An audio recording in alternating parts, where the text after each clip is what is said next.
My Disney Stores and Friends Level 3, Unit 1, Lessons 5A and 5B.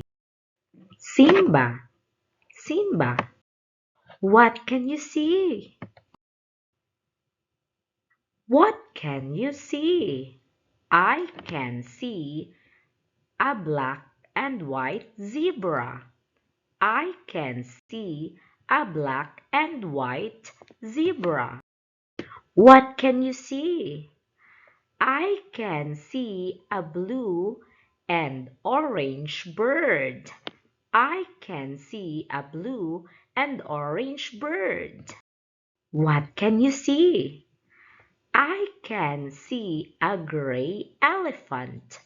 I can see a gray elephant. What can you see?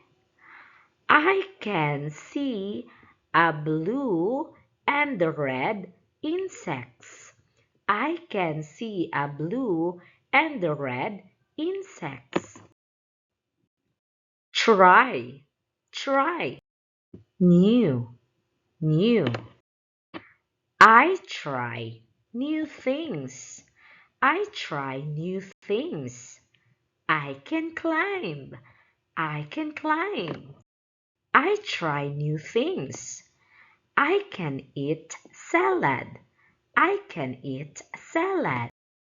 I try new things. I can make a cat.